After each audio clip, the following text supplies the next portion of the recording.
Hello my girlies, today I'm going to show you how to do the trending bangle nails. It's super easy, you have to give it a try. First of all, I have to take off my previous design. This is a gel polish set, by the way. For this, I'm making use of the Born Pretty Magic Gel Remover.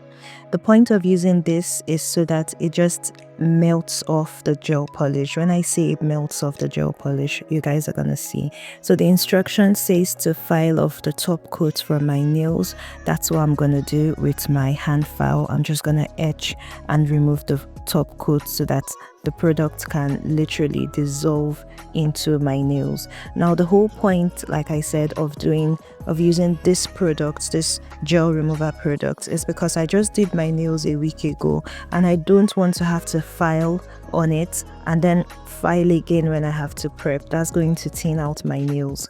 So this is what the product looks like. It's just transparent. It's like a transparent gel. I'm going to apply one coat of it all over the nails properly, and then I do that to like all of the nails. This product works really quickly. By the time I'm done applying on all 5 fingers, you can already see that it starts to dissolve the polish. And then I do even have a layer of builder gel. This is like about 2 minutes later, and you can see how much it has dissolved the gel polish. I'm gonna use my cuticle pusher to just try to peel off the dissolved part of it, and then we're going to have to reapply the magic gel remover again because I don't want to have to file. Like I said, I just want to dissolve the polish from the nail beds and then start my prep all over again.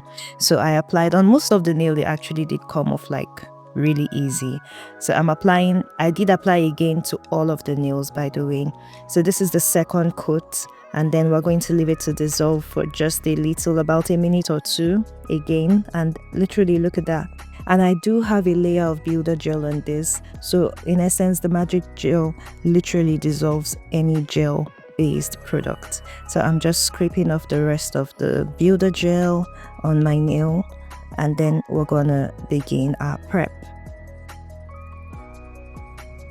To start our prep, I'm making use of my cuticle bit, and this bit is going to help push back my cuticle area and clean up the cuticle area. Because of the direction on which I'm working on my thumb, I have to go on forward. When I work on the other nails, I work on reverse first, and that helps to just open up the cuticle, like it flares it up open, and then I can work forward and I can work on reverse. You can see I just switch the cuticle, the e-file to forward. Next, we're coming in with my sanding band. This is an 80 grade sanding band, by the way, and we're going to further clean up the cuticle area and take the shine off the natural nails.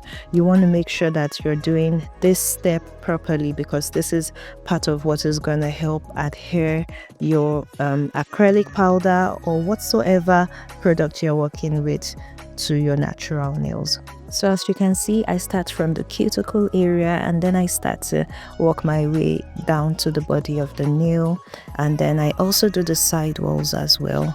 It's very important, like I said, to make sure that you do this particular step correctly.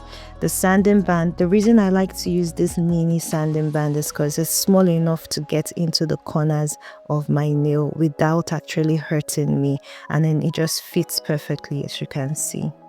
Now I'm going to put my e-file on reverse, and I'm still making use of my sanding band. I'm going to go over the cuticle area once more. And what this step actually does is it helps open up the cuticle so that I can see exactly what I want to nip out with my nail nippers. Alright, this step is optional. But if you do want like a really clean look overall on your nail, then you want to do this. And then when I work with the nippers, I'm very careful. I'm not bothered about like cutting my cuticles all in one go. I literally just aim for the flake top nail, or like any when I say flake top nail, sorry, the flake top skin or any hang nail there. That's what I really aim for. I'm not like into really cutting deep into the cuticle. No, I don't do that. All right, so our prep is complete. We're going to finish off with isopropyl alcohol and brush out the dust. You can have your hands washed at this point if you want, but I'm just going to go in with isopropyl alcohol. Now I've prepped my both hands. I'm missing 2 lengths on my right hand, but that's okay. I'm coming in with my nail tips now, and we're going to make sure that the nail tips fit from side wall to side wall. This is the nail glue that I use. It's really good. I'm going to apply a bit of the nail glue to the contact area and then just press on the nail tip on my nails.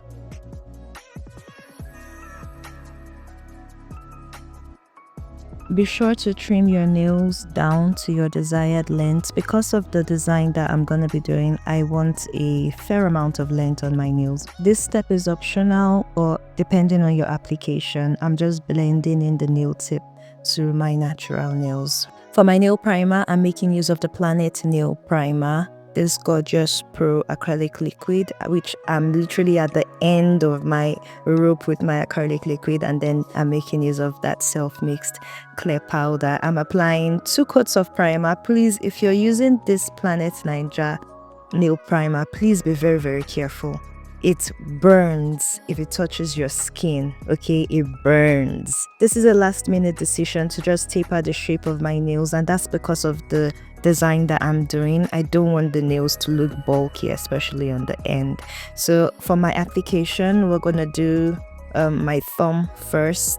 I'm applying my very first bead, which I placed a little above where the nail tip and the natural nail meets, and then I'm going to start to spread out that bead first of all, and then just gently start to pat it and pull it all the way down to the free edge. Because we're working with a much longer length this time around, we kind of have to be very systematic about where we're placing our beads and the size of beads that we are working with. So I'm working majorly with really large beads, and then I'm very careful with my placement of my beads. So I'm just feathering this bead all the way down using the belly of my brush, and then you'd notice most times I have to wipe my brush deep back in the acrylic liquid before I continue patting, and the whole point is so that the acrylic powder doesn't start to stick to my brush and then just ruin my whole application experience from the onset. The second bead goes a little above where that first bead starts, and this bead is gonna start building our apex and then just begin to feather or reinforce rather the body of the nail. With this bead, I'm very careful of how I play and pull the product, because I want the bulk of the product to start to form the apex. I'm very careful, right? So I only just spread the bead around a little. Sometimes I just wait for it to set just a bit before I start to pull it down to the rest of the nail, so that way it can already start to form my apex for me, and then I don't over pull the product or work the product. Our last bead is going to finish the cuticle area. It's the smallest bead that I've worked with so far. I'm placing this just above where the last bead stops, giving a little space from the cuticle area so that I can just pat it and then push it gently into the cuticle area. I always say when you're doing your application, especially around the cuticle, you don't really need your product to just flood the cuticle or really fill into the cuticle area. You don't really need that. You honestly need to, if you can leave a little line that helps with just making the cuticle area really flush when you want to file. And then just for safety reasons, I guess, it makes the nail look much neater, and when you file with your e-file, you don't you have that safety of not filing into your skin. So we're gonna finish up the application on the rest of the nail, same process. In fact, on the rest of the other nails, I stick to just 3 bead methods. So I come in with my very first large bead, which is what I'm working with now, and then I used another bead over that, and then the cuticle bead. I was very careful when I was doing my application, because I was, like I said earlier, I was at the end of my monomer. I forgot to restock on monomer, and I just went to the nail store the other day, which is very funny as well. So I had to like really mice my monomer, and to do that I just came up with, I need to make sure I stick to 3 beads. So yeah, I'm grateful that worked out for me.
We're done with the application, and look at how flawless that is. I took out time to do my other hand as well. Straight into filing, we're making sure that the product is set first. If you hear a clanking sound, then you're good to go.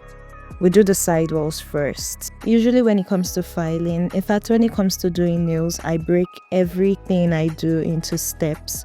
That way I'm able to work faster, I'm able to work more efficiently, and then basically I get a very good outlook, like a similar outlook on all my nails. So sidewalls first, then we go over the body of the nail, and then we start to use our e-file.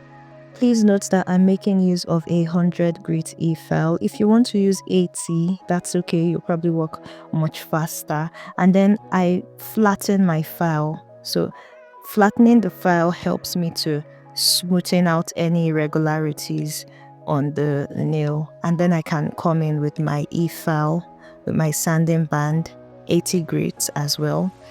I can do the cuticle of the nail first before I start to like sculpt out the apex.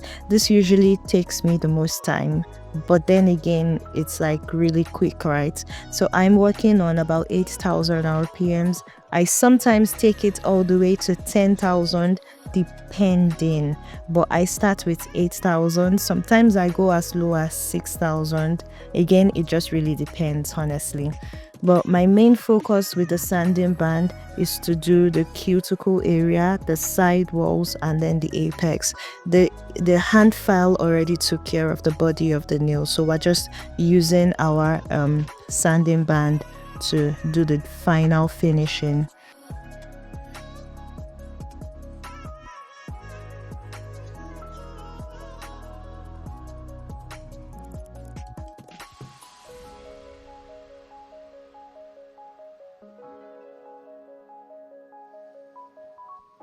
Back again with our hand file, we're going to smoothen the free edge and underneath the nails as well. I don't want anything bending. I need my shape to be really nice and crisp. Application done, shaping done, nails have been washed and cleaned. Now let's move to the part we've all been waiting for. For this, we're making use of the non-stick jelly extension gel from Bon Pretty. This is the star of this entire design. I like this product because when they say it is non-sticky, it literally is non-sticky. Like you don't need water or anything to work the gel. So I scoop some on my nail and then I roll it into like a log, and I'm going to just apply it to the nails. The point of this design is to simulate bangles, right, on your wrist. So you can pull up a picture of what bangles are. You can really have a lot of fun with this. So on some of the nails, I just decided I was going to do different kinds of gold bangles on my nail. So on this one, you can see I'm just using my cuticle pusher to just make like little imprints into this product so that it looks like a chain rod. And here's the great thing, right? It doesn't have to be so straight, or basically if you've had lots of bangles, just gather them and try to recreate. On this particular nail, I wanted to put a huge stone. I mean, it's the ring finger. So I put the non-stick gel, right? And then I just pressed in the rhinestone gem into it. I also had to secure underneath with more extension gel, because the great thing about this extension gel as well is that it also works as a rhinestone charm. It's not just for designs as well. It can actually hold your rhinestones. So that's really, really good. So I reinforced underneath it and then I just cured in the lamp. Back to our design, back to our bangles. I made a thin rod on there, like a thin log of extension gel, and I'm gluing two together because I want to do like an actual chain. Now this part was very tricky, but I made it work. And yay, like I said, you can have a lot of fun with this design. So I'm just like trying to twist it so it looks like a rope. So it's gonna give the illusion of like a rope chain. You know those rope neck chain pieces that people always have, but then it's like a gold chain but it looks like a rope. Yeah, that was what I was going for on this one. So I'm just applying this to the nails. Another great thing about this extension jelly is that you don't have to apply black top coat and all of that just so that your chrome design can adhere, right? So it made working and doing this design really, really easy.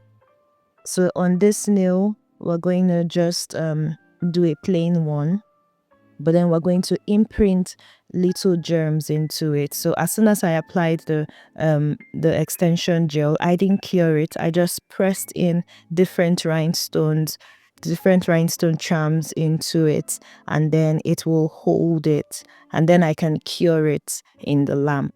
Next, we're going to give our design some more depth. I'm coming in with a bit of builder gel, and I'm going to apply just a line, another line, but this time I'm going to come in with a bit of this pixie germs. I'm going to pour them on the builder gel that I lined up. And then this is going to help stack up an iced jewelry on our already stacked up nail. Yeah, I think that makes a lot of sense. So when you do this, make sure you arrange your pixie germs so that they stay in the line that you've created before you cure in the lamp.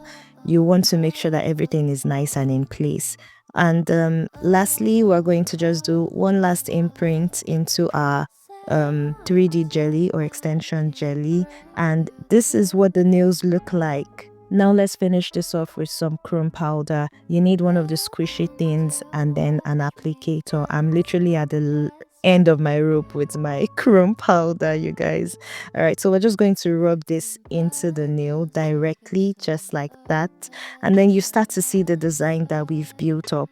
When I rub the chrome powder on this, look at this rope, you can see the twist, the little twist that we created and worked hard for. And then when I even rub the chrome powder on the gemmed stoned ones, you can notice that the chrome powder just stays on the extension gel. It doesn't apply anywhere else. And this is why you need to squish it in so you can wipe off the excess chrome powder. And look at that, this is so easy and really less messy, I'm telling you. I think this is the most interesting part of this design, when you have to rub in the chrome powder, because you can really now see the hard work that you've, put in. Yeah, and also I was gonna say, you don't exactly have to use the 3D jelly. This is just an alternative method if you don't have actual like actual chain germs, or like chain charms, sorry, not germs. Yeah, this is an alternative way for you to work the design for your client or for yourself if you do your nails by yourself, just like I do.